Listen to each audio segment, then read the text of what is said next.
Première épître de Paul aux Thessaloniciens, chapitre 2. Vous savez vous-même, frères, que notre arrivée chez vous n'a pas été sans résultat. Après avoir souffert et reçu des outrages à Philippe, comme vous le savez, nous prîmes de l'assurance en notre Dieu pour vous annoncer l'évangile de Dieu au milieu de bien des combats. Car notre prédication ne repose ni sur l'erreur, ni sur des motifs impurs, ni sur la fraude, mais selon que Dieu nous a jugés dignes de nous confier l'Évangile.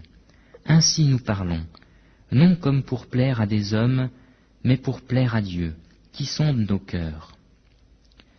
Jamais, en effet, nous n'avons usé de paroles flatteuses, comme vous le savez. Jamais nous n'avons eu la cupidité pour mobile. Dieu en est témoin.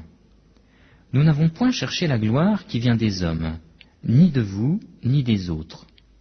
Nous aurions pu nous produire avec autorité, comme apôtres de Christ, mais nous avons été pleins de douceur au milieu de vous. De même qu'une nourrice prend un tendre soin de ses enfants, nous aurions voulu, dans notre vive affection pour vous, non seulement vous donner l'évangile de Dieu, mais encore nos propres vies, tant vous nous étiez devenus chers. Vous vous rappelez, frères, notre travail et notre peine. Nuit et jour à l'œuvre, pour n'être à charge à aucun de vous, nous avons prêché l'évangile de Dieu. Vous êtes témoins, et Dieu l'est aussi, nous avons eu envers vous qui croyez une conduite sainte, juste et irréprochable. Vous savez aussi que nous avons été pour chacun de vous ce qu'un père est pour ses enfants, vous exhortant, vous consolant, vous conjurant de marcher d'une manière digne de Dieu, qui vous appelle à son royaume et à sa gloire.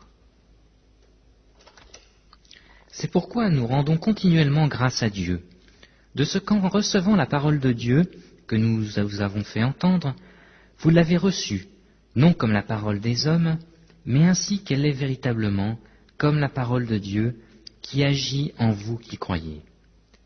Car vous, frères, vous êtes devenus les imitateurs des églises de Dieu, qui sont en Jésus-Christ dans la Judée, parce que vous aussi, vous avez souffert de la part de vos propres compatriotes les mêmes maux qu'elles ont souffert de la part des Juifs. Ce sont ces Juifs qui ont fait mourir le Seigneur Jésus et les prophètes, qui nous ont persécutés, qui ne plaisent point à Dieu, et qui sont ennemis de tous les hommes, nous empêchant de parler aux païens pour qu'ils soient sauvés, en sorte qu'ils ne cessent de mettre le comble à leurs péchés. Mais la colère a fini par les atteindre.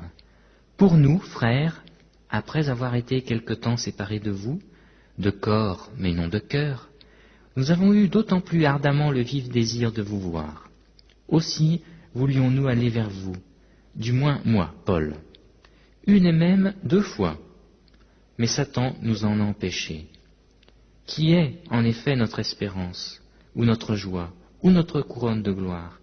N'est-ce pas vous aussi, devant notre Seigneur Jésus-Christ, lors de son avènement?